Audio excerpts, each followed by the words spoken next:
આજે આપણે બનાવીશું ચિકન ગ્રેવી મસાલા. તેના માટે મેં લીધા છે 750 ગ્રામ ચિકન અને એનામાં નાખવા માટે મેં લીધું છે ડુંગળી 3 મીડિયમ સાઇઝની અને 2 ટામેટા મીડિયમ સાઇઝના, કોપરું, બદામ, કાજુ, કસૂરી મેથી અને આદુ લસણ 2 થી 2.5 ચમચી લાલ મરચું લીધું છે. ગરમ મસાલો લીધો છે અડધી ચમચી હળદર, 2 ચમચી ધાણા જીરું અને સ્વાદ પ્રમાણે આપણે આદુ લસણ ને મસાલા સાથે પીસી નાખવાનું છે. અને એક વાત એ કે મારી ફ્રેન્ડ જે યુટ્યુબ ચેનલ પર મને સબસ્ક્રાઈબ કર્યું અને મને મળવા આવી છે અને એને ચિકન ગ્રેવી મસાલા જોવું છે તો એના હું બતાવી પણ સાથે સાથે રહી છું. જો રેસમાં મેં અત્યારે આદુ લસણ ફ્રેશ કાપ્યું છે. શું નાખવાનું? લાલ મરચું, પછી ધાણા જીરું, હળદર અને ગરમ મસાલો પણ અને મીઠું. તું જોઈ શકે છે ને, તને સમજમાં આવે છે ને? હવે આપણે મસાલો પીસીને તૈયાર કરી દીધો છે. હવે આપણે કઢાઈમાં તેલ રાખી દીધું છે અને હું ડુંગળી નાખી દઉં.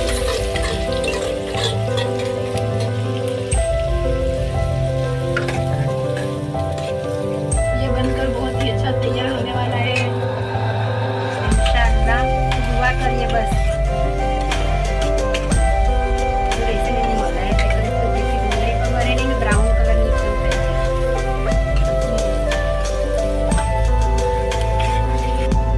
ये देखिए धीमी आंच पर प्याज हो रही है हमारी.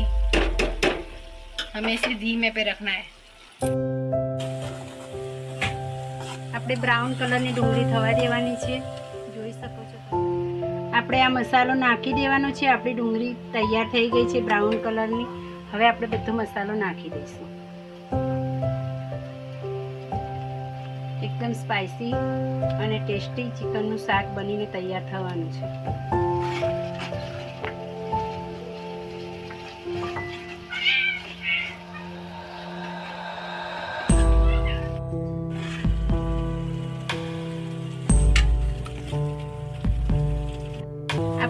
મસાલો શેકાઈ રહ્યો છે. તેલ ઉપર છૂટી જાય ત્યાં સુધી આપણે મસાલો શેકા દેવાનો.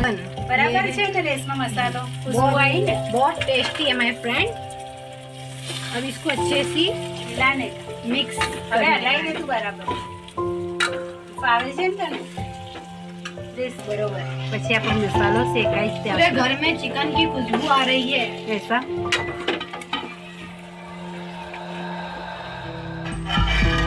આપણે જોઈ લઈએ. હવે ઢાંકી દો. મસાલો શેકાઈ ગયો છે બોટી સાથે. હલાવીને આપણે હવે ટામેટાની જે પેસ્ટ બનાવી છે તે નાખી દઈશું.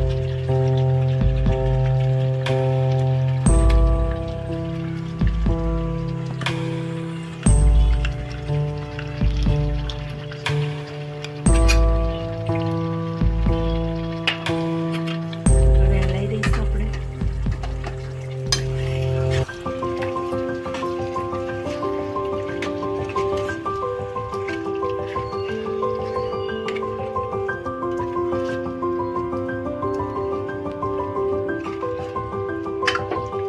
તેલ છૂટે ત્યાં સુધી આપણે મસાલામાં જ ચિકનને થવા દેવાનું છે. પછી આપણે જોઈશે એ પ્રમાણે પાણી નાખીશું. હવે હું ઢાંકી દઉં છું ને થવા દઉં છું મસાલો ચિકન સાથે. આપણે હવે કસૂરી મેથી નાખી દઈશું. જેથી ફ્લેવર બહુ સારો આવે છે.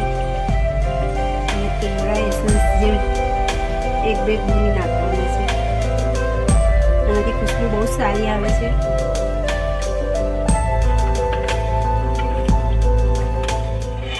આપણે હવે જોઈ લઈએ છીએ વચ્ચે વચ્ચે આપણે આ રીતના હલાવતા રહીશું જેથી કરીને આપણો મસાલો નીચે ચોંટે નહીં અને બોટી પણ ચિકન પણ થઈ જવા આવ્યું છે. હવે આપણે પ્રમાણ જે જોઈએ એ પ્રમાણે પાણી નાખી દઈશું. જોઈ શકો છો તમે કે કેટલી સરસ ગ્રેવી થઈ છે. તમારે આવી રીતના પણ ખાવું હોય તો ખાઈ શકો છો, પણ મારે રોટી સાથે ચાવલ સાથે ખાવાનું છે એટલે હું પાણી પ્રમાણમાં નાખી દઈશ. જે બાઉલમાં પાણી મસાલો કરો તો એનું પાણી નાખી દઉં.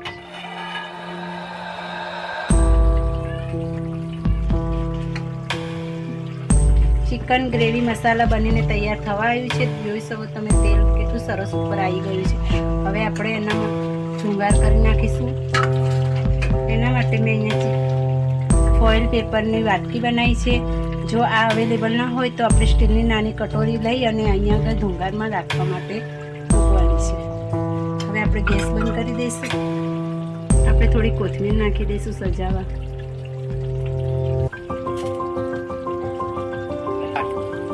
આપણે હવે ગેસ બંધ કરી દઈશું અને આપણે ધુંગાર માટે જે વાટકી બનાવી છે એ રાખી દઈશું અને એનામાં આપણે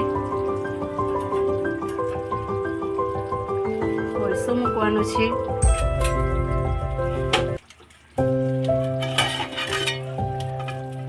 અને થોડું તેલ નાખીશું.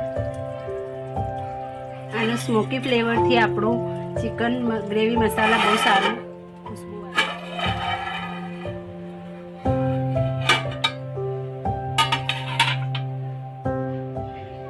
ચિકન ગ્રેવી મસાલા મારું કેવું બન્યું છે તમે ટ્રાય કરીને કમેન્ટમાં લખજો અને તમે પસંદ આવે તો લાઈક કરજો, શેર કરજો અને સબસ્ક્રાઈબ કરવાનું ના ભૂલતા.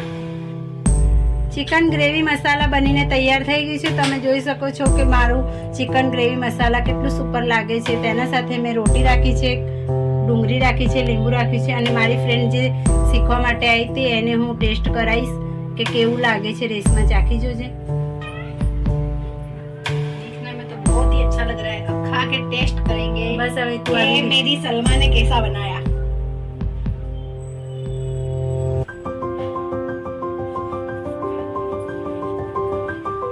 Super duper hit. बहुत टेस्ट है. मसाला जो हुआ है बनकर बहुत ही अच्छा तैयार हुआ है.